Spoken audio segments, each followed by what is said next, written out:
All right. So what I'm going to do for the next hour is this is called the exit lecture. I do this at the end of every semester for all of my classes. This is a 7-module system that I developed over the last 30 years. I usually would do components of this and advise my students and other individuals, on aspects of the exit lecture.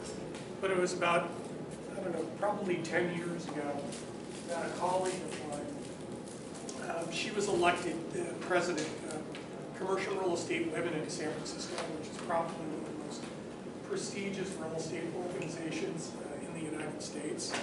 All of the top women in commercial real estate belong to the organization. And I was asked about 3 years before this to come sit on the board of directors for the organization in San Francisco, which I did for 2 years, and then stayed involved with the organization for about 7 years after that. Valerie asked me, she said, now that I became president-elect, I was wondering if you'd be willing to mentor me and coach me in this position. Now, I had never, advised anybody of her caliber or stature, and I was pretty flattered that she had asked me to do it. And I said, I'll do it, but give me like 2 weeks, to kind of pull my thoughts together, so I can, when I come back and talk to you, I can be as impactful as possible. So I spent about 2 weeks, and basically a lot of these modules I had already been, providing this information to my students and other people for years before that, but I never really pulled it together into a comprehensive lecture or into a system. Once I pulled it together, I presented it to her, and I knew that I was on to something. So I decided that what I would do that semester, now that I had it all together, is I sat down with 22 of my students, 2 hours each over a 4-day period, and basically went through the lecture over and over and over and over again, so I could practice it, to make sure that I could communicate it perfectly when I make these presentations in the future. So I, practice, practice, practice. And I finally got it down, and I finally got the presentation down. What it is it's basically a system that provides you with the intellectual infrastructure that you're going to need to be able to move forward in your careers and your academics more decisively, and know that the decisions that you're making are correct. Okay? You're not going to learn all this stuff in school. A lot of it comes from experience. So what I'm doing is I'm sharing, my 30 years of experience academically and professionally. The first system basically lays out the multi-level institutional knowledge that you really need to understand how the world works. If you don't understand how the world works, what you're going to do is you're going to be making mistakes consistently over time, and some of those mistakes will be totally irreparable, and you'll never be able to recover from it. So it's really, really important that you understand not only how the world works, but how to actually take advantage of the knowledge that you're accumulating, not only in your program, but also from the lecture. The second module basically goes over organizational structure and organizational design. Every time you talk to somebody, particularly professionals, as you start to move into the professional world, you got to know where they're coming from. You got to know where they grew up. You got to know where they went to school, what they studied in school, what the companies that they worked with before. You got to know everything about them as much as possible. And you got to know where they lie within their careers, within the organizational structure of the company, so that you can adopt, your language to match their expertise. You can't talk finance to marketing people. You can't talk marketing to finance people. They want you to talk to them in their language. Okay? So the beauty of the business degree is you're studying multiple areas of the company. You're learning management, organizational design, HR, you're learning legal, you're learning accounting, you're learning programming, you're learning finance. That allows you to be multilingual across the organization, not only across the functions of the organization based on discipline, which has their own culture and their own language, but you can communicate across people up and down the organization. Now, I'm not going to talk the same way that I talk to the data scientists and the programmers as I talk to the CTO or CFO or CEO or the chairman of the board of the organization. So I got to be able to talk to people at different levels of the organization, across the organization in a matrix form. And that's one of the reasons why you're here studying business. The next model is you're going to need a strategic plan. Okay? No business and nobody who's ever been successful never had a plan. If you don't have a plan, an academic plan or a professional plan laid out, then you're going to be reacting to things that come to you, and you're probably going to make bad decisions because you never had a plan in the first place. So we'll go over a strategic plan and what it means to have one, and what I think you should do with it. And then over there, we're going to talk about social learning. Some of you are psychology majors. Albert Bandura out of Stanford University, God bless his soul. He just passed away like a couple months ago. The guy should have got the Nobel Prize in psychiatry and in psychology. He built some amazing models in modeling and self-efficacy that I modified into basically a career coaching model to allow you to be able to identify your personality traits, but also to get to where you need to go, because you're going to need to work on your psychology consistently and consecutively over time for a long time.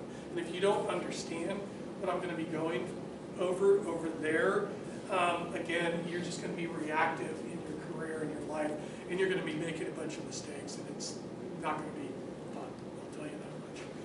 And then the next model is to be truly successful, you've got to be an uber time management engineer. I mean, you got to know what you're going to do, you know, in the next 5 years, the next 3 years, the next year, the next semester, or the next month, you know, in the next 2 weeks. And if you don't have it all planned out, again, you're going to be wasting time. And time is a resource, but time is your enemy also. If you don't use it right, again, you're just wasting your time. And then the last two models are personal finance models. Basically, that lays out some investment strategies for you to be able to not only accumulate wealth, but also protect the wealth, and then to be able to transfer the wealth to your family and whoever you want to leave it to. Your success, maybe this is just my own messed up way of looking at things, but my true objective is to accumulate and protect wealth, not for myself, but for my family and my family's family. I want to be able to set up a legacy that basically I can maintain a standard of living for my grandkids, my great-great-grandkids, and my great-great-great-great-grandkids for the next 200 years. I want to make sure that they are protected and they are taken care of for 200 years. And you guys are going to live until you're 120. So, you know, we could be talking about a long time. Okay? So that's basically it. The first model is called the Nomenclature of Knowledge. This is a system that I developed 30 years ago in my early 30s. That basically states that to really understand how the world works, you got to understand multiple disciplines in the academy, but also multiple disciplines of knowledge. This is the thing I don't like about education, is that we focus and specialize in certain areas. Like, I'm going to be a finance major and that's it. You know, or I'm going to be an accounting major and that's it. Well, I found that accounting and finance actually gave me a lot of insights into understanding how the world works, but that wasn't enough for me. I needed to understand economics and politics and public administration and law. And to really understand how the world works, you got to look at philosophy, you know, and the philosophical systems that basically dictate the legal systems and the economic systems of organization, of organizing and running societies. We take all of this stuff for granted. If you look at the civilization that we're living in right now, it's not very different than civilizations that have been developed and managed for thousands of years of history. It's just we're in a modern era.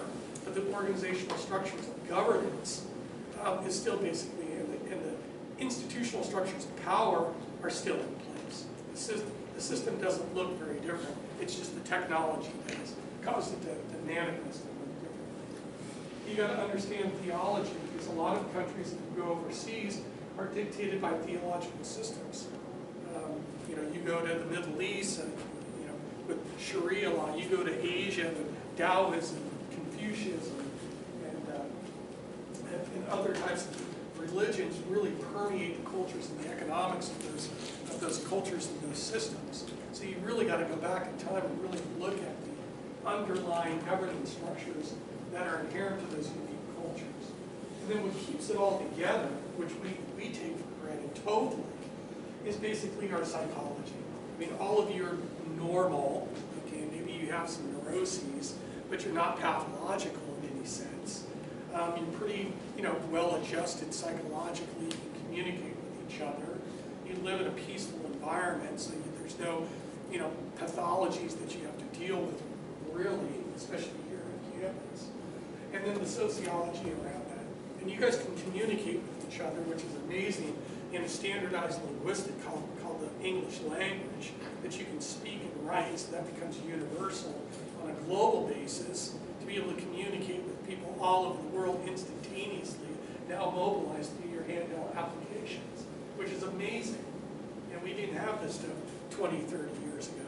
You guys do, which makes you extremely powerful as a generation. We have unique but pretty homogeneous cultures. I mean, if you look at, you know, people from all over the world, there's a certain class of individual that has homogeneous cultures reflected obviously in communications and fashion.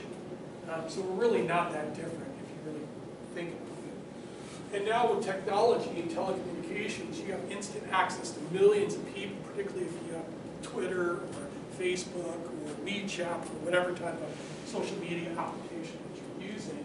You now have instantaneous telecommunication capabilities with millions of people, you know, on a global basis. That's amazing power that you have at your fingertips, which I hope you will use it for good over time. And we can see what Facebook has done, you know, over the last 10 years and what it's manifested itself into over the last decade. Yes, it's extremely positive, but it's extremely destructive too, in a lot of aspects. And one of the things that I think is the most interesting, that really truly reflects a civilization, is its architecture. You go to any major city, and hopefully, I mean, I'm not really very impressed with San Francisco's architecture, but you go to major cities across the world, and really the civilization is manifested and reflected within their architecture.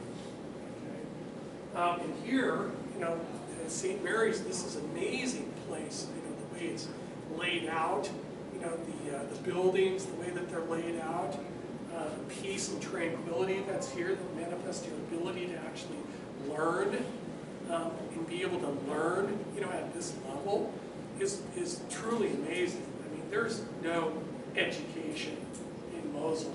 There's no education in Baghdad. There's no education in those civilizations that have been utterly destroyed, you know, by war. We totally take that stuff for granted. I mean, we are truly, truly lucky individuals to have been born here and to be able to exist here.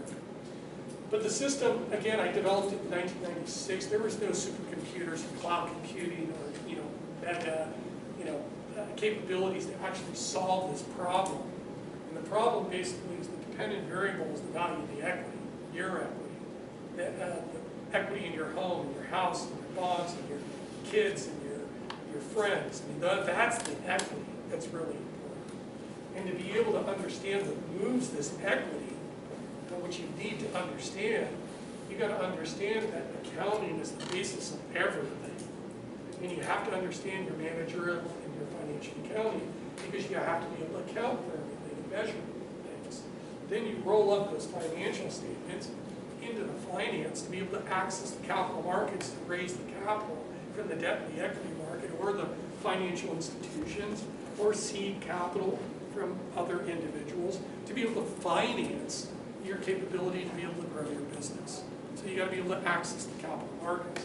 Well, the capital markets aren't always efficient, and they're always being impacted by new information. In fact, just today, Putin and Biden are going to be meeting together because the Russians are amassing, hundreds of thousands of troops, on the border of Ukraine, and they could invade any day now. That would be a huge, massive mistake and a huge, massive event. That would have huge consequences on the global real estate, capital markets, bond markets, and your jobs and everything. And so it's really important to understand the finance, but also the economics. And if you go anywhere in the world, you go to Europe, it's a more socialistic type of system. Here, we're very neoliberal in our political economic ideology. You go down to South America or in Africa or in Asia, you have to understand the economics that governs the economy. You have to understand fiscal policy and taxation, developed by Congress and approved by the President, enforced by the IRS. You have to understand the monetary policy of the Federal Reserve, because they basically dictate interest rates. And the Federal Reserve right now is under huge pressure because the inflation rate is now 7%, which is probably considered hyperinflation, which we haven't seen since the 1970s. And what's the Federal Reserve going to do? They should be raising interest rates. They can't, because the economy is slowing so decelerating so rapidly that if they raised interest rates, we would go into a recession in probably the next 24 months. So it's just, you got to understand this stuff, or you're basically just moving through life as a victim. That's basically, in my view, lambs being let out to slaughter. You've got to have intellectual defense to be able to make decisions very rapidly to know they're the right decisions. You have to understand the political science, and how policy is formulated, and who is represented in Congress or at the state or the local level. What are the constituencies? Who are the individuals? And how are they going to vote on policy?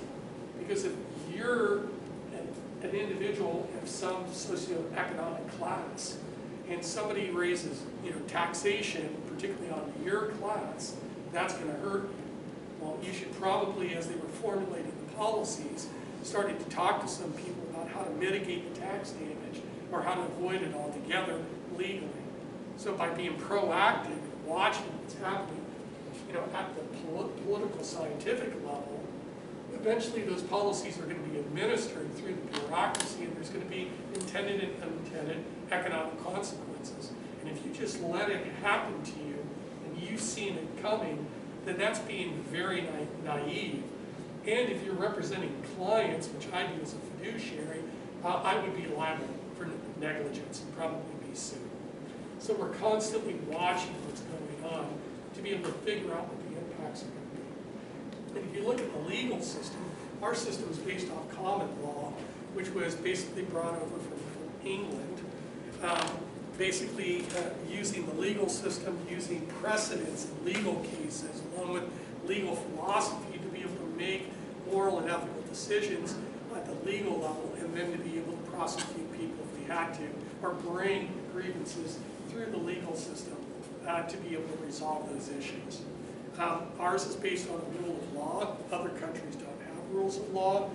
You really have to understand the legal system and how it operates, because here's a perfect example, is we now have cases, particularly on abortion, that's gone to the Supreme Court, and you have conservative Supreme Court justices that are going to get rid of Roe v. Wade, guaranteed, probably within the next less than a month. That's going to be a huge rollback of individual rights, particularly women's rights, since the early 1970s. So understanding the legal system is extremely important, particularly now at this point in history. The legal system is based on philosophy. We've taken from Western, philosophers such as, Jean-Jacques Rousseau, Immanuel Kant, Adam Smith, John Stuart Mills. Those are all basically the philosophers that basically structured the European legal and cultural system, and we basically imported those philosophies here to the United States. And then theological systems. Again, very similar. The structures of power, the structures of governing societies are very similar now than they were 6,000 years ago, either under Christianity or other types of theocracies. And you look at the institutional structures and the organizational structures, they all are very similar. And then, again, what keeps this all together is really the psychology, and the linguistics, and the language, and the culture. And this equation is extremely complex. You have multi-levels of equations. There's variables in one model that are also in the other. It's very dynamic. But if you understand it, which you can, because your brain, the human brain, I mean, it would have taken me probably a couple of years or longer to be able to program this simultaneous equation model with 50 variables within it and be able to do the factorial combinations mathematically to be able to solve it in real time. I couldn't do that in '96, but I can come pretty close to doing it now because we have a million-fold advancements, in data processing and data storage. But the human brain is a biological machine. It's like a biological computer that actually can understand this stuff and process this instantaneously. Your brain is freaking amazing. It can transact 1 trillion biological transactions per day. 1 trillion. The computer can't even do that. So basically, theoretically, you have the most powerful supercomputer ever devised on your shoulders right now, with infinite storage and infinite processing capabilities to be able to take information and to take data, process it, put it through your system, and to be able to make decisions that you know are correct and act decisively. That's the key. That's the goal at the end of the day. So this is basically your underlying operating system of how the world works. The major takeaway from this is it's a machine language. It's basically how the world works from a social science-based context. It's a complex system of institutions, knowledge, and equations. There are variables in one equation that are also in the other. It's multi-institutional. It's a simultaneous equation solution. It's multiple regression, it's big data, it's cloud, and it's biological processing with infinite storage capabilities. That's your brain. And as you start to move through the program, and you start to move through life, what you're going to find out is that things are going to make more and more sense. And your decisions are, although they're complex, will become more easier, to be able to make those decisions because you will have accumulated and learned a lot since then.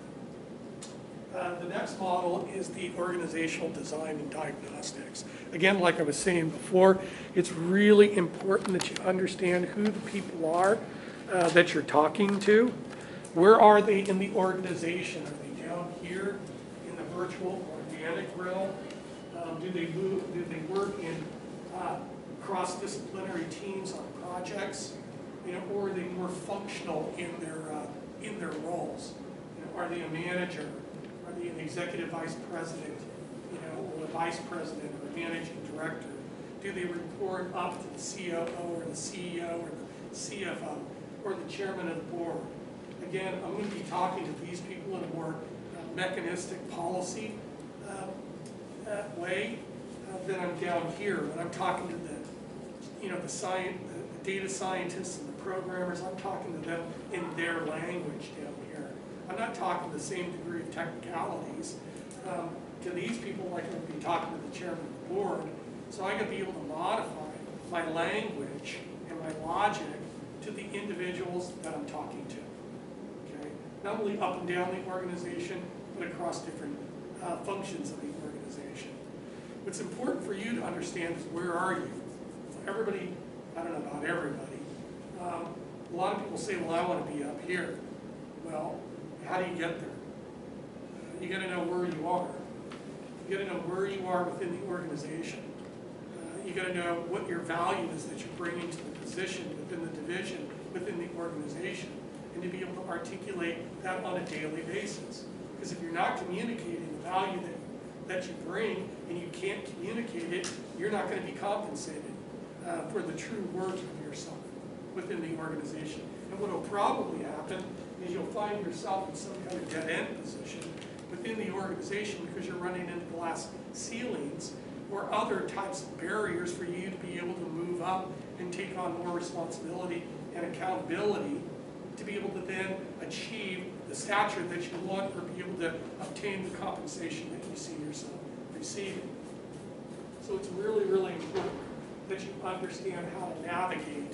And again, if you run into a roadblock here at some point in time because of your, I don't know, because somebody doesn't like you, because you're a woman, because you're black, because you're, you know, it could be racial, it could be gender, it could be ethnic, I don't know where the you know, the glass ceiling comes in, but if you run into it, you got to get out. You know, do not stay there, because the value of your human capital, your equity will degrade and be destroyed very quickly. So you got to be willing to get out and move to the next opportunity as quickly as possible before it becomes detrimental. Got it.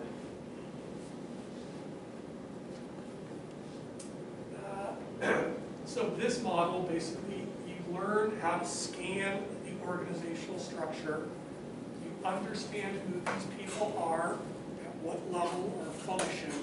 You modify your logic and your language, have very precise conversations with these individuals, so it becomes extremely efficient. And if you're talking to anybody, you need to understand where they grew up, where they went to school, you know, all of those things, because people want to build relationships with people that they work with, and if they don't like you, they're not going to work with you. Okay, so you got to build relationships with these people. You got to understand the organizational design of the company, either based on industry, and you got to understand where the company's comparative advantage or disadvantage is, and if you find disadvantages within the organizational structure of the company, you need to bring that up to the senior executives, because they're going to be asking you constantly, what do you think, what should you do, and what's wrong, and what's right, and because they're going to be looking for your advice constantly. You need to determine your location within the organization. You got to understand the value that you're bringing within the position, in the division, within the company, and be able to articulate that constantly. You have to understand how to navigate the company, or how to arbitrage your human capital by moving to other organizations and taking on other responsible roles. You got to be willing to move and execute. Fear is probably your worst enemy too, because that just creates procrastination in your ability and capability to move. Once you find the solution, execute on it as quickly as possible, and then do it again. You got to be able to communicate vertically and horizontally within the organization, and you always got to be ready to go. Okay. The next model is you got to have a strategic plan. Okay, you got to have a plan. If you don't have a plan, you're planless. If you don't have a plan, you're reactive. If you don't have a plan, you don't have a frame to make strategic or tactical operating decisions. And you're going to make mistakes. And you can't afford to make mistakes. You really can't.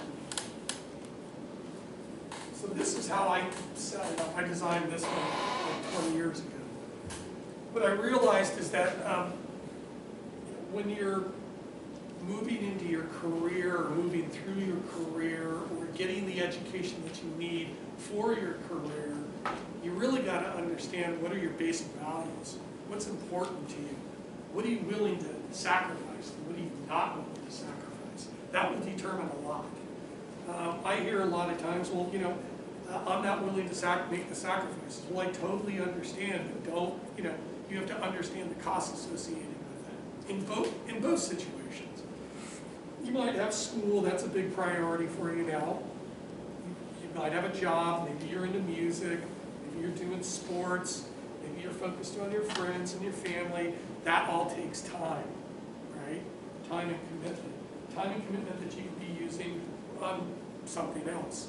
So if you understand what your priorities are and what you're willing and not willing to sacrifice, it makes things a little bit easier, okay? And you just got to be willing to pay the consequences associated with those priorities.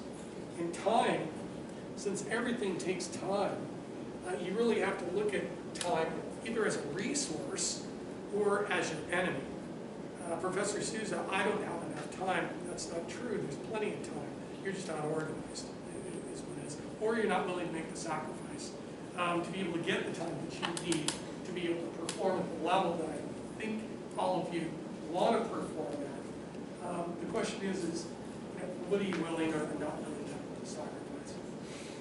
Now, the first thing, and the reason why you're here, is the first thing you need is the ticket, right, to get into the game, right? Let's use the baseball game as an analogy. So the bachelor's degree is just a ticket to get into the game, right? And you want to get in the game, but you want to be a player, right? You want to be down on the field as a professional player. I don't know about you, I like sitting in the stands, but I'd rather be playing baseball than sitting in the stands watching baseball. But you need to have you got to have the bachelor's degree. And for some people, you know, it takes them 4 years to get through school. It took me 7 to get through just the first 2 years, and another 7 just to get my first bachelor's degree, because I was working full-time, playing rugby full-time. So those were my commitments. And then once you get the bachelor's degree, you're in this like Bardo state, okay, a 5 to 7 year period. And they're going to be looking at you under a microscope to see what you were doing for the last, you know, 3 to 7 years or 5 to 7 years. And most people who are on track, depending on what your career choice is, it's pretty easy for the accounting students because they go to the Big Four and they get their CPA, you know, license, which is freaking awesome. And the really smart ones get their CPA in the first 2 years and then do their CFA designation. They become a certified public accountant or chartered financial analyst. So in the first 5 years, they've taken down 2 of the most prestigious certifications and licensings that you can get within the finance and the economics field. But the reason why they're doing this, along with, you know, for me, you know, I was getting my real estate broker's license, my insurance license, I was getting my securities licenses. Some people were getting their PMP designation, which is your project management certifications, so that's your credential to do product and process management, particularly in engineering and in IT. There's other certifications licenses that you could be getting during this time period, which you should be doing. But 2 years before you decide to go to the Ivy League and get your MBA, which I highly recommend doing because they're not going to let you fail if you go to the Ivy League. They will take care of you. And I wouldn't even worry about the money, it's just getting into the school and getting into the best program possible. But why would you do that? Well, first, you need at least 2 years ahead of time to prepare to go to the Ivy League, okay? And usually it's a 2-year program. You don't even go 2 years, it's basically just 4 semesters. And you have an internship. And usually by getting into a really good school, you've already got the internship at Goldman Sachs or Salesforce or Intel or HP or wherever, because they recruit from the top schools. You go work for them for a semester. What they usually do is they will offer you a job upon graduation and offer to pay for the rest of your education and pay off the debt that you've accumulated to get into the program. So it's not about the cost of the program, it's about getting into the best program. And if you're focused on it now in your freshman years, it'll totally come to fruition at some point in time within the next 10 years. Most people I talk to don't even think about Ivy League MBA programs in their freshman or their junior, or even in their sophomore year. They don't even think about it. But I'll tell you, the top people in industry do think about it. They do think about it. So you got in. What do you do after you get out? Once you get out, you go into an associate or an apprenticeship type program for 3 to 5 years underneath an executive vice president, or a managing director. The managing director and these people basically work between the CFO or the C-suite and the operational aspects of the organization. Why would you do this? It's a very tactical move. It's because these people, these EVPs, are highly mobile. They're looking to get into the CEO suite. They want to make the millions of dollars. They want to run their own organizations or other organizations. If you're second in command underneath these people and they were training you the whole time, when they pop out, you pop up, you take their position. So it's very, very smart once you get out that you're on a very solid, trajectory. Now, you can stay at the EVP, VP, Managing Director level. Most people spend about 10 years there. And then they transition into the C-suite, and they end up staying there for another 10 to 20 years.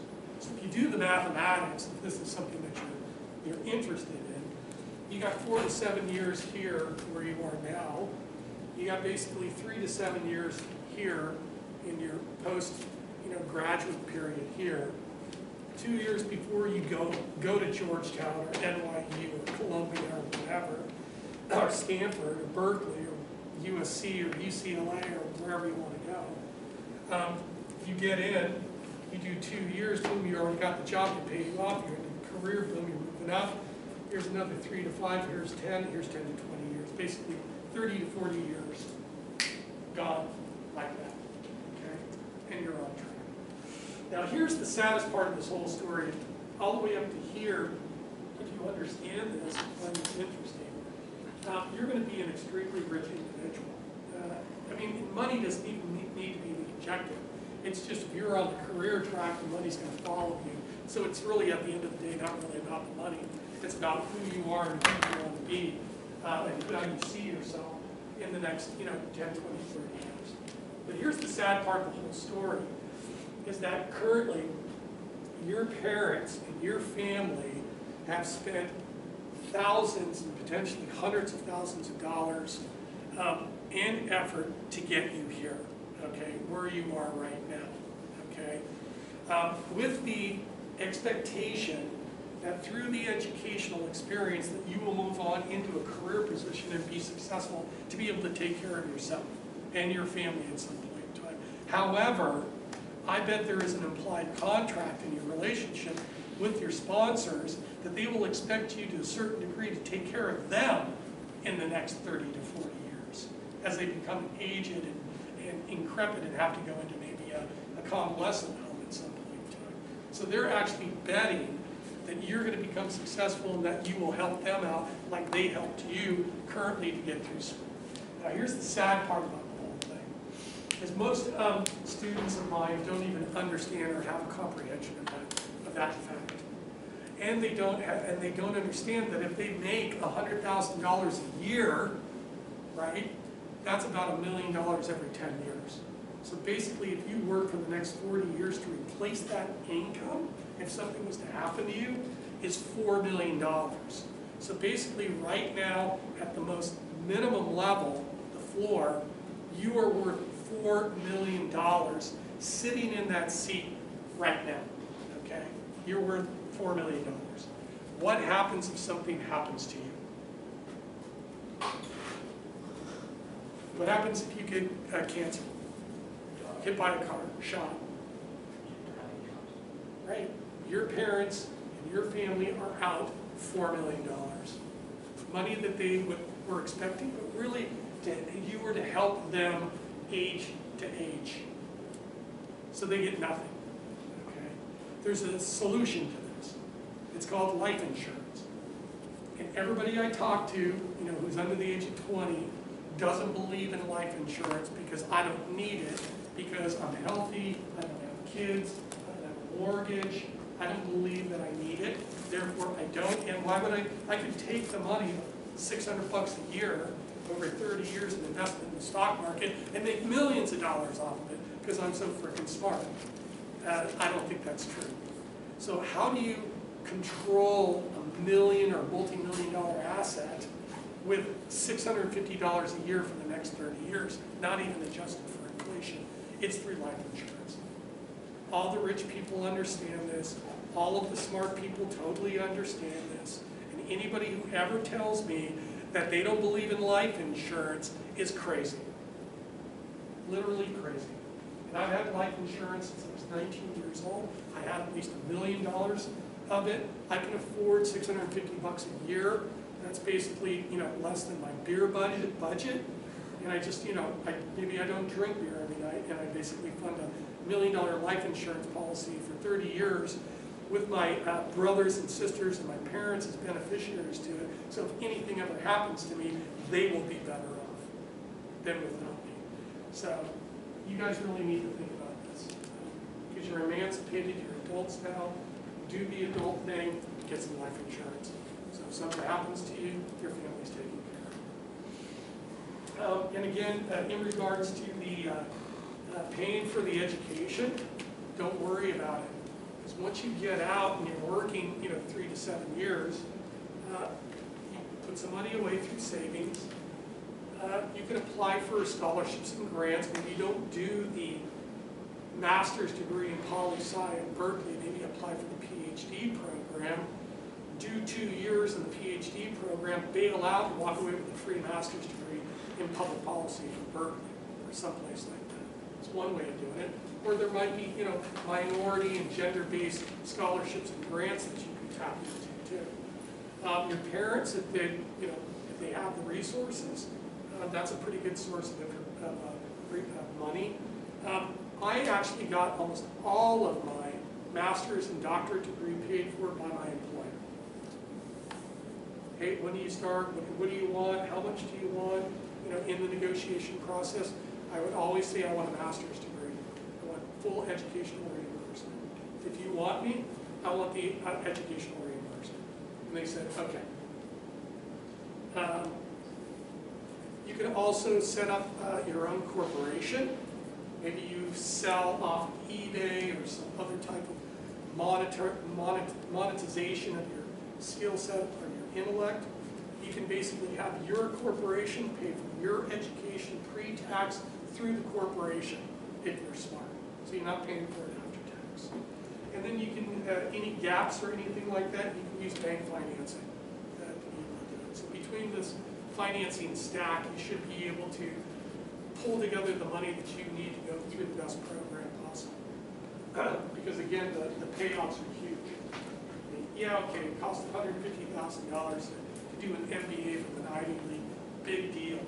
But you're going to make that money back within the first 3 years after you graduate. Because the companies are going to be looking for you. And they're going to hire you. Okay? And you'll have the best education. So the major takeaway from this is, 20 to 30 years goes really, really fast. And again, if there's something that you want to do it, okay? Because you don't want to be 50, 60 years old, regretting that you didn't do what you wanted to do, and you basically beat yourself up the rest of your life because you didn't do what you wanted to do. Or if there was something that you wanted to do that you never did for some reason. So the time goes by really quick. You need to plan and stay on track. By having a plan, it's great. It's easy to be able to change, but you're still on course. If you don't have a plan, you're reacting and you're going to make a mistake. Okay, it's a waste of time. Don't worry about the money. Okay, don't worry about the money. Shoot for the best school and the best program. This is the most important thing that I ran into all the time, is don't let anybody get in your way. I can't tell you how many people would tell me, well, Larry, why are you going to school? I hated school. Why are you getting all those master's degrees and the doctorate degrees? Like, it doesn't make sense. Well, it doesn't make sense to them because I couldn't even tell them that I needed all that education and all that experience to become a financial engineer, to be able to develop investment products with Wall Street, with technology companies, to be, have the financial engineering along with developing product and process, to then, solve problems, within the capital markets context. Most of my friends don't even know what I just said, right? So a lot of them don't even care. So what I usually do is I just tell them what they want to hear. Yeah, I love school. Yep, that's it. That's why I did all that education, all that work, because I like going to school. And then that way I don't have to deal with it ever again. I can go right around and keep going. I don't need to explain myself. I don't need people like that in my life, okay, that are going to get in my way or try to sabotage me. But I do need, and I do appreciate people that support me unconditionally, that will advocate for me, or will help motivate me and keep me on track so I can achieve what I want. I do like those people, and you need those people. Okay? And if they do get in your way, go through them. Go around them. Just keep moving. Always be moving forward. Always be moving forward. The next model is a psychological model built by Albert Bandura. And Bandura was, is anybody familiar with Bandura's work? Any psychology majors in here? No psych majors? No? Bandura was amazing. He passed away a couple months ago. The guy was like 97 years old. He was at Stanford University the whole time in their psychology department. The guy wrote multiple books on modeling and self-efficacy. He conducted or oversaw 2 famous psychological studies. The first was the Bobo doll. Bobo doll and Bobo the clown. Anybody? Did you read that in your psychology class? No, it's famous. Did you read that one? Yeah, he had 2 groups of kids. He had the control group and the experimental group. The control group was a bunch of kids, in a room watching TV with Bobo the clown, the clown was having fun, cracking jokes, everything. Everybody was happy, having a good time watching the TV set. In the experimental group, they had a bunch of kids, and there was a Bobo the clown on the TV, and Bobo the clown was getting beat up by sticks and stuff like that. So what they did was they brought the kids out, or actually they brought the clowns in to the control group. And when the clown came in, all the kids went around the clown and started hugging the clown and having fun and just loving the clown, right? Because that's what they saw on TV. The experimental group, when they let the clown out, the kids ran up to him and started hitting them and beating them up and stuff like that, because that was what they were modeling, off of the TV. So that experiment, along with the prison experiment, where he oversaw some individuals that were overseeing prisons in a prison center, and without any oversight whatsoever, they let the prisoners, the security guards pretty much do whatever they want with the prisoners. And what happened was, without any controlling devices, any modeling devices, those individuals, particularly in a groupthink situation, degraded to the point where they started to victimize the prisoners. Okay, so there was almost a degradation of human behavior to its, to its worst, common denominator. What does that have to do with business and life? It has everything to do with it, because we model other individuals. Either you recognize it or you don't. Okay, and I would say that most individuals do not recognize that they model other individuals, either their friends, or they're modeling good or bad behavior on TV or social media, or they're modeling good or bad behavior from their parents or their siblings or other people that are impacting their lives. The Bandura experiment is totally relevant to us. Okay, we should be constantly looking for people as models that have attributes that we want to emulate. Okay, and we do that all the time. Unfortunately, depending on where you grew up, some people have grown up in very harsh conditions. So as they start to develop through their child development stages, they're modeling bad behaviors because of their situation or their family situation. We're not like that, obviously. But we do have opportunities once we become cognizant that we are basically replicating. We do model other people's behavior. And since we have this conditioned response embedded in it, and B.F. Skinner did a lot of work on conditioned responses, that if we recognize that we model other individuals, either act proactively or inadvertently, we can start to identify models, other individuals with attributes that we can model to basically get to our ideal self. Right now, this is where we are. This is your actual self. I'm, a freshman, I'm a sophomore, I'm at St. Mary's. I don't want to be here. I know I got to go through the education to get the skill sets that I need to become, a professional individual, which is what I see myself as the ideal person. And if I can find, this is the best situation, if I can find some models that have the attributes that I can pull together into a target self as an ideal self, I can understand the gap between my actual self and my ideal self and start to work at narrowing the cognitive dissonance between where I am today and where I want to be in the future. I don't think most people understand that.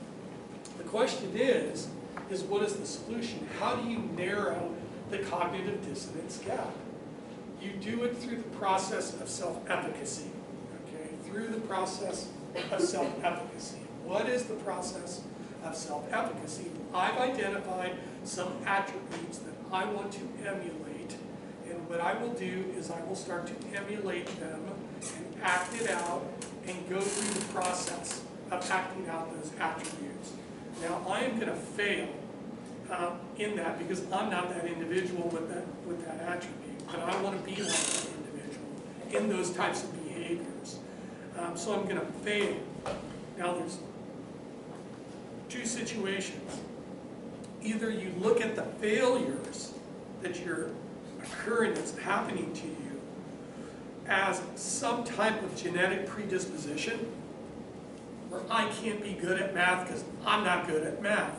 Well, you just self-sabotaged yourself. The process of self-efficacy, either you think it's a genetic predisposition, which I do not believe it's a genetic predisposition. What it is just a lack of information and data and a lack of persistence and perseverance. That's it. You all have the intellectual capabilities and the physical capabilities to do whatever you want to do. The question is, do you look at it as a genetic predisposition or a lack of information and data that you can practice and through persistence to be able to achieve what you want to achieve? Now, there's two types of individuals that I've identified. These are the two extremes that I run into constantly. As Professor Souza, I'm a sales and a people person. I'm more marketing. I'm not into analysis. I'm not really good at it. I was never good at math. People told me I wasn't good at math. My parents weren't good at math. Therefore, I'm not good at math. So I'm going to be a sales and a marketing and a people person because I've seen people, in this area that have done really well. My parents and some of my family members were in it, so I totally understand it. I got a genetic predisposition against the mathematics and the science, and I'm more of a people person, and this is where I want to be. Then I hear people who say, oh, I'm the mathematician. I like the science, I like the analytics, I like the data part of it. My parents and my uncles were also scientists and professors. That's really easy for me. They were really successful, so I'm going to stay over here. I really don't like the people part of the whole thing. That's not really the solution. The top people, who make it to the very top of these organizations realized at some point in time that they were probably uncomfortable or weren't very good at one or the other sides. And what they did was they focused on remediating it so they could be good at both. So they ended up becoming this hybrid individual who was not only good at sales and management and people, skills and linguistics and communications, but they were also good at the mathematics and the programming and the scientific aspects also. They became good at both. And if you can do that, if you can do all of this up to this point, what happens is when you walk into a room and when you talk to somebody, either on the phone or through Zoom, you will have developed a persona, okay, a personality that is so strong that it captivates people and other individuals. You have a personality, you have a presence reflected through dress, the respect that people need to give you because you are that professional. You have total command and precision in the language and in your communications, not only in board settings, but individually and in group settings, or maybe up in front of people when you're speaking to industry groups or other types of organizations at major conferences or speaking events. And you have the charisma. And charisma is the key, because if you have charisma, you will become a leader. And people will gravitate towards you. And by having the charisma as a leader, you can get people to do things that they otherwise would not do. You could call that manipulation. I call that charisma. Because people are going to come to you and say, I want to work with you. Tell me what I should be doing. I want to work with you. Okay? And you will have the referent power, you have the expertise power to be able to have the leadership that you need to be able to get people to do what they want to do. People aren't motivated by money, they're motivated by love and relationships, money comes after that. Yeah, maybe they'll be motivated by compensation for a little while, but at some point in time, people are most happy when they're working with people that they love and respect, okay, on a relationship basis. What you will then obtain is power to be able to get people to do things that you need them to do. You will be persuasive in your communications to get them to do things that they otherwise would not want to do. And here's the key takeaway from this whole process so far, is you become a model for other individuals. And a lot of you probably are models for other individuals right now, unless you don't even recognize that. And here's the great part about being a model, and a bad part about being a model. The great part about being a model is people will come to you and say, take me with you. I want to come with you. And you'll go, great, I'm going to take you with me. I'm successful, I'm going to be successful. I've already got opportunities, I'm going to bring you with me. That's awesome. The hard thing about it is there are other people that you're going to not take with you, okay? For either behavioral issues or other types of issues, you are not going to take them with you, okay? And that is extremely sad, that you have to leave people behind for some reason or another. So it's a really difficult decision to make, but I'm sure you'll all make the right decision. The next module, which is really super important if you're into all of this stuff. I mean, I always wanted to teach, that takes a lot of time. I always wanted to do research, that takes a lot of time. I always wanted to work, that takes a lot of time. So it's really time, okay, at the end of the day. And do you understand how to manage your time? Well, the first thing I did when I was, in my early 20s, going through school, is I laid out a 5-year plan. Exactly what are the things I wanted to accomplish over the next 5 years, ranked from high to low in priority. And then worked on them so that I could achieve it. And then every year, at the end of the year, which this is a great time right now, because we're going into a new year, I basically make the next 5-year plan of what I want to do. And it kept me on track. And then I would rank them from high to low, but I wouldn't get totally neurotic about it. Like, I got to get this done this year. If I couldn't get it done this year, I'd push it off to next year. And if my priorities change, I would just move it down. Okay? So it was more fluid. But the only thing that really mattered to me, and I think matters to a lot of other people, is that you achieve what you want to achieve. And if I can't achieve what I want to achieve in the first 3 years, or it takes me 30 years to get what I want, I don't care. Because that's all I want is, I want to get to where I want to be. So from a personal standpoint, I wanted the 5 masters. I wanted the doctorate degree. I wanted to run real estate research departments. I wanted to become a financial engineer. I wanted to work with technology companies to build financial products. I wanted all that stuff.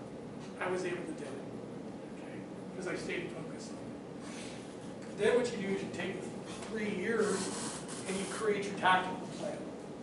Now you break up the years either in 6-month increments or in quarterly increments, and you start putting in your goals and objectives that are achievable, okay, so you can measure your accomplishments.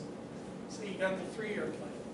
And then right now, this is great because we're starting the new year. You go look out over the year, look at your planning, look at your program, look at your school, look at your sports, whatever it is that's driving you, and you start identifying milestone dates that you need to hit throughout the year, and start backing in to the weeks or the days that you need to commit to achieve that goal on that date during that time period over the next 12 months.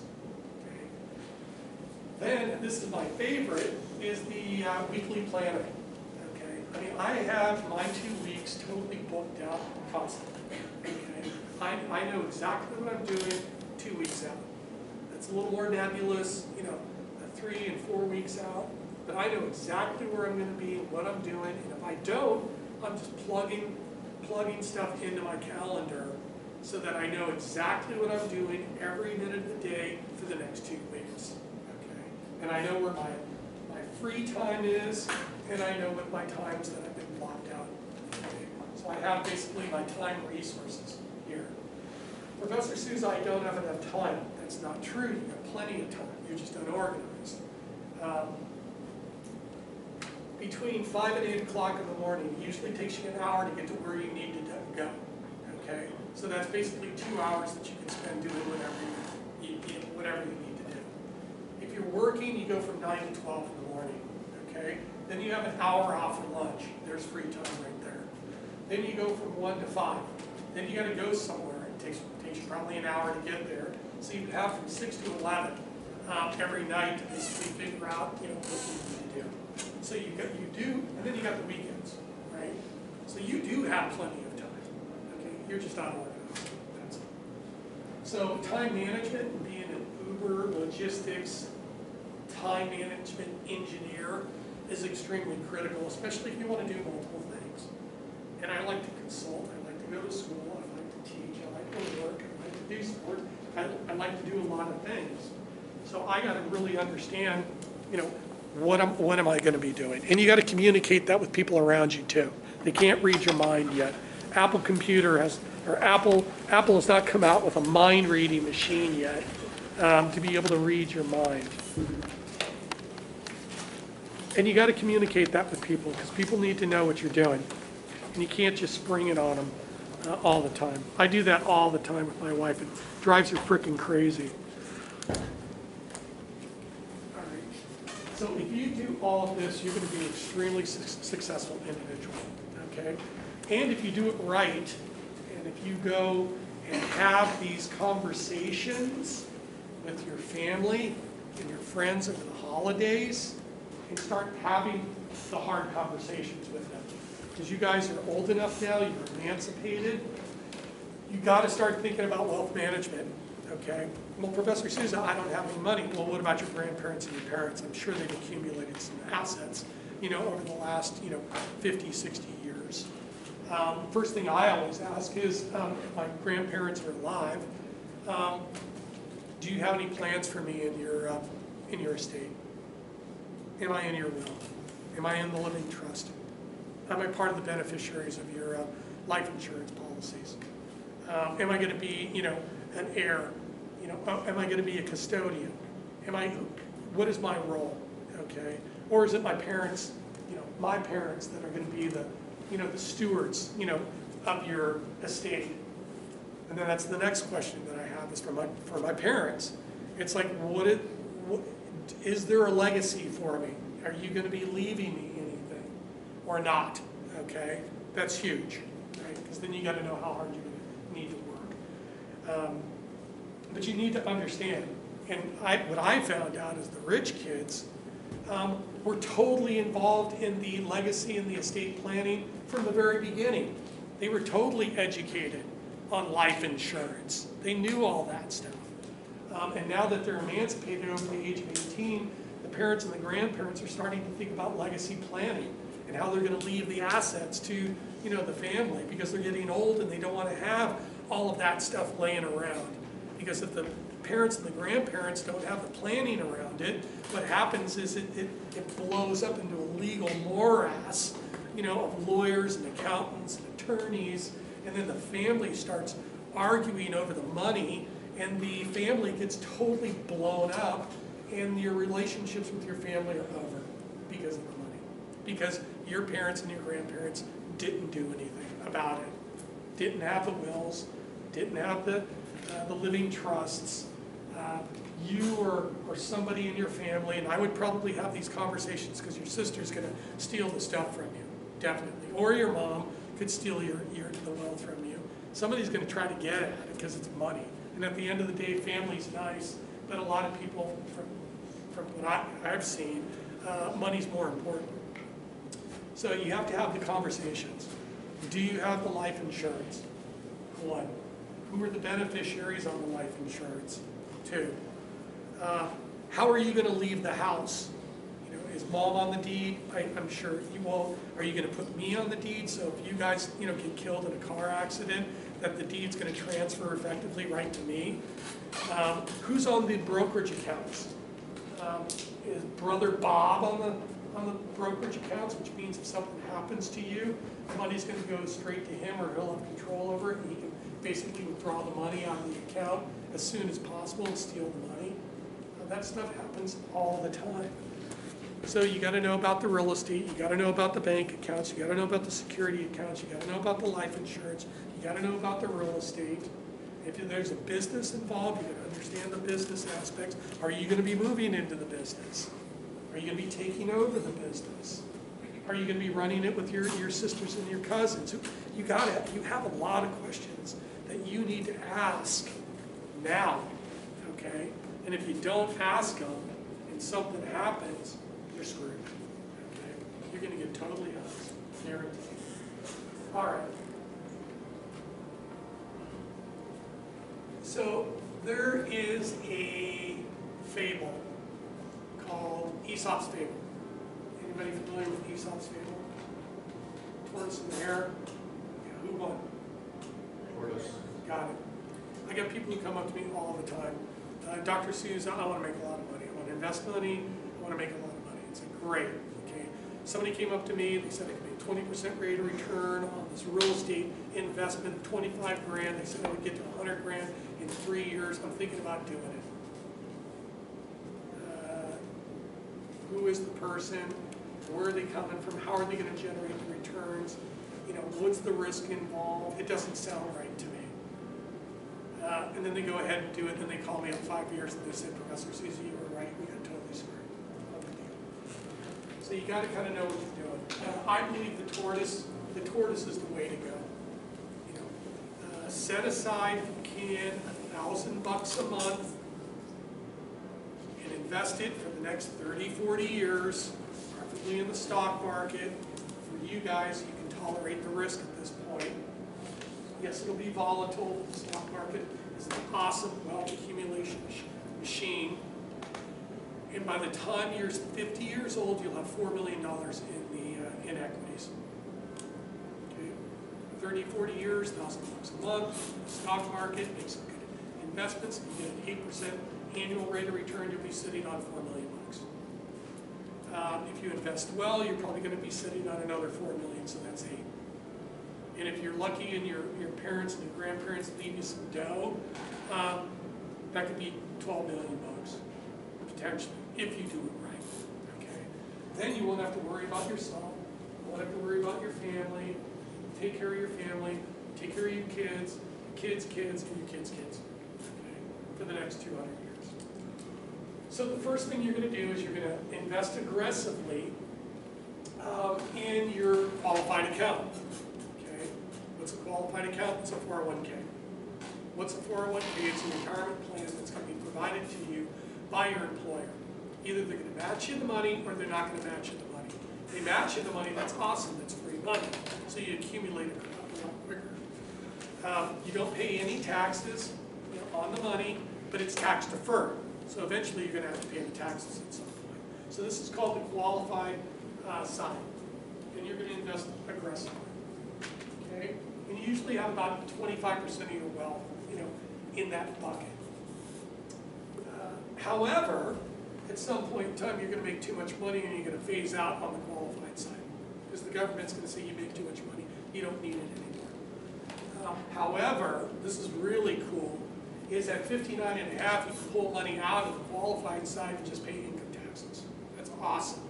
However, at 79 and a half, 70 and a half, the IRS shows up at your doorstep and basically says, okay, all the wealth that you've accumulated in this qualified account, we're going to divide it by 30 and we're going to force you to take the money. Okay? And if you overfunded this, your income's going to get into the alternative minimum tax level and you're going to be paying 70% taxes on your income. So you're totally screwed on that one too. So you have to have a really good investment advisor and an accountant to help you out on that stuff. So then when you phase out of that, okay, you move over into the non-qualified or the after-tax rate. Okay. Now there's some great tax vehicles over there because after I've already paid the tax, I can invest my money in business or real estate, take the depreciation. I can do all kinds of stuff. I can do 1031 exchange, defer the taxes even more, and I can do a lot in my real estate and my businesses to expense everything that basically I am using.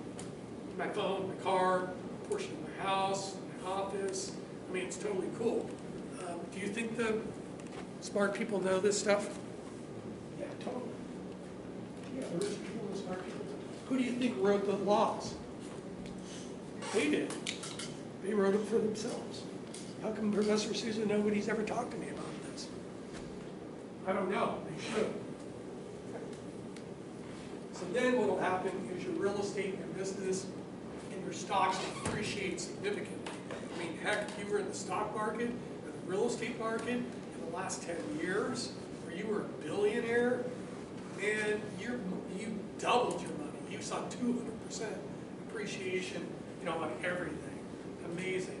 So then what you do, and I only want to have 50% of my money in this area. What I'm going to do is start liquidating some of my assets, and I'm going to pull the money down into the safe after-tax realm and invest my money in municipal bonds, particularly California municipal bonds, because the interest that's paid on the bonds is tax deductible at the federal and the state level. It's awesome. I'll probably buy a ton of cash value life insurance if I'm young enough and healthy enough. And the problem is that you can't buy life insurance if you have pre-existing conditions. Well, I don't believe in life insurance. It's like, okay, I get this call all the time. Professor Souza, I remember when you were talking about the cash value life insurance policy. Can I get some of that? It's like, yeah, I just was diagnosed with cancer 2 years ago. You can't get it. I got Crohn's, I got type 1 diabetes, I got, whatever it is. You can't get the life insurance because you blew it. You didn't get it when you were young and healthy. And I'm also going to put money into some annuities. And what I'm going to do is I'm going to basically asset protect my assets. I'm going to create an annuity that's going to pay out, and I'm not going to run out of any money before I die. Okay? And take care of everything in the process. Okay? Awesome. And then the question is, what are the other tools that we could use to accumulate and asset protect? Really two areas, risk management and investment management. Now, risk management is basically the life insurance solutions. And those are investments. Okay? Everybody thinks they're insurance. No, they're not insurance. And these are some of the most brilliant financially engineered products that are developed. Brilliant. Everybody uses them, except for maybe some people, because they don't believe in it, which is, again, totally crazy. Ask any attorney or an accountant or advanced advisor for the richest families in the U.S. and the world, and they use all of this stuff. So my recommendation to you is to get some convertible term policy at New York Life or Northwestern or Mass Mutual or something. It's only going to cost you $600 a year for $1 million life insurance for 30 years, and the premium never goes up. So as inflation and your wages go up, the real purchasing of your premium is actually declining because of the inflation erosion of it. People who borrow and people who pay fixed payments benefit from inflation. That's just as long as your income goes up with the inflation rate. The convertible term policy, this is great. So I'm paying $1 million, I'm paying a couple grand a year for 20 years. I decide I want to turn it into permanent insurance.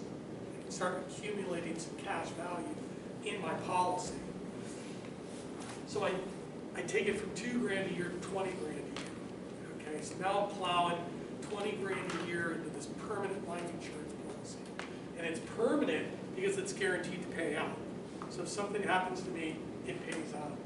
The beauty of it is I'm stuffing premium in this policy that's accumulating cash value, tax-free.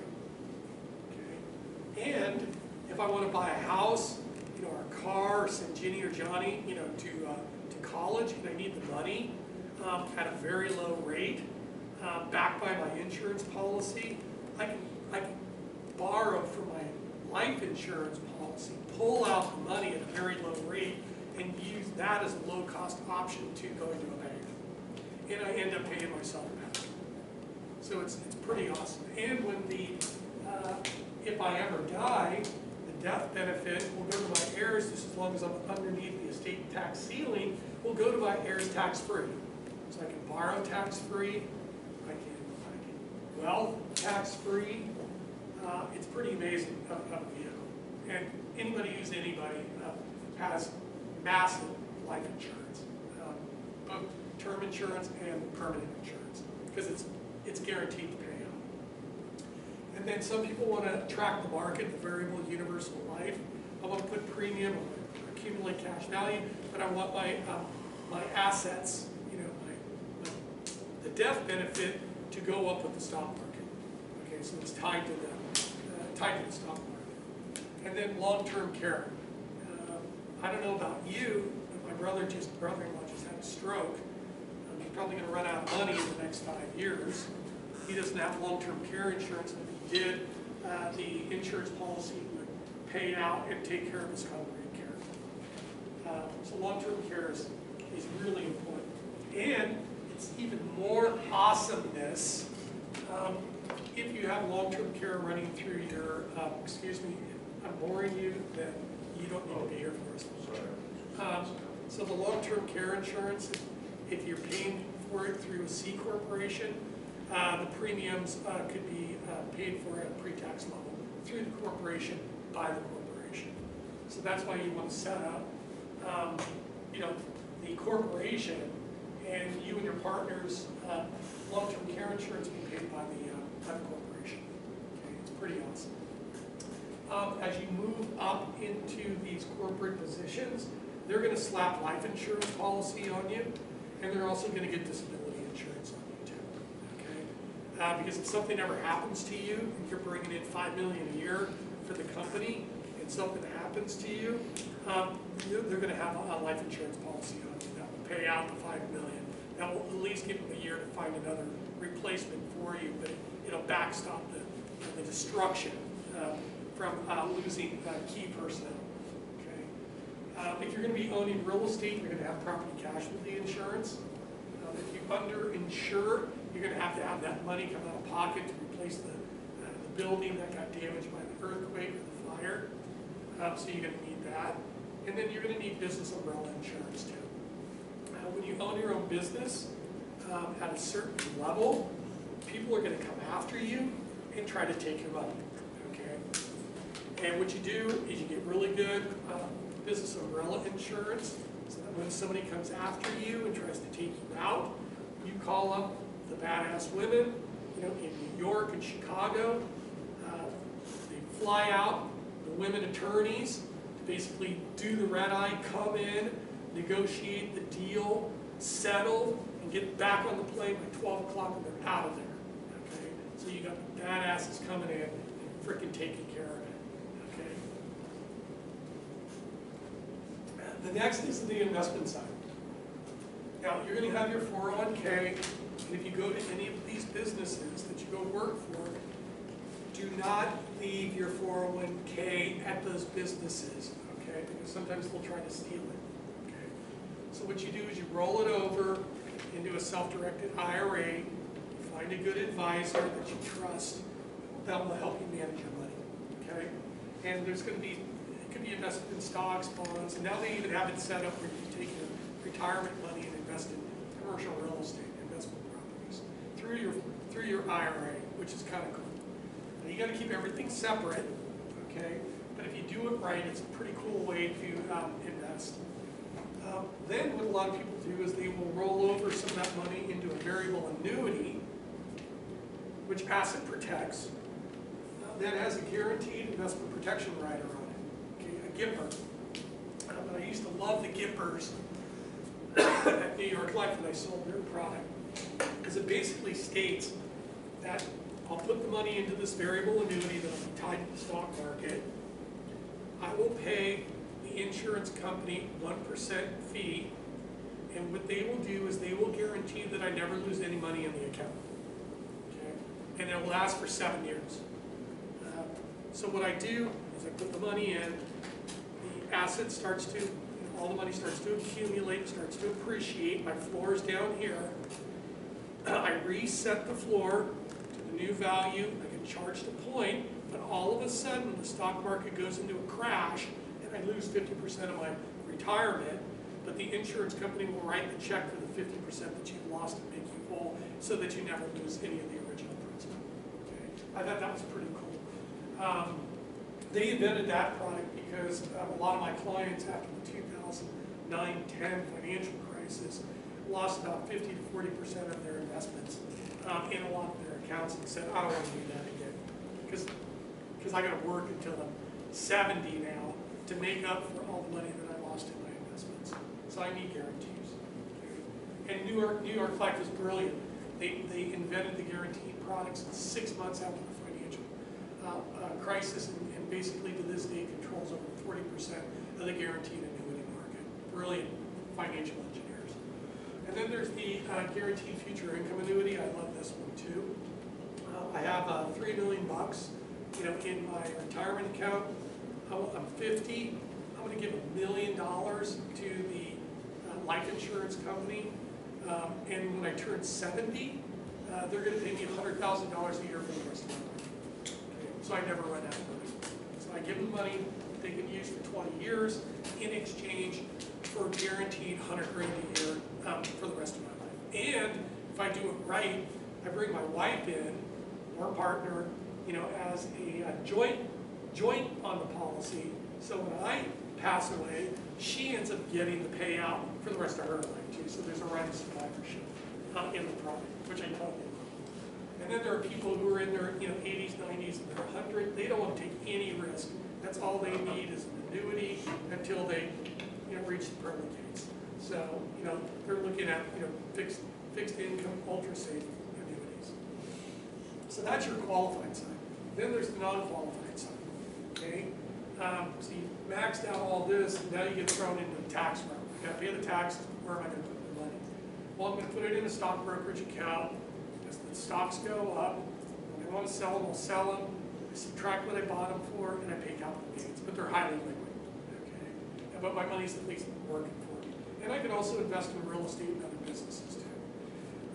I can also invest in the variable annuity with the Gipper over here, and rich guys totally love this because there's a limit to how much you can put in over here. There's no limit to how much you can put in over here. So I fund it with after-tax money. The monies accumulate tax deferred and asset protected until I want to start pulling money out in the future.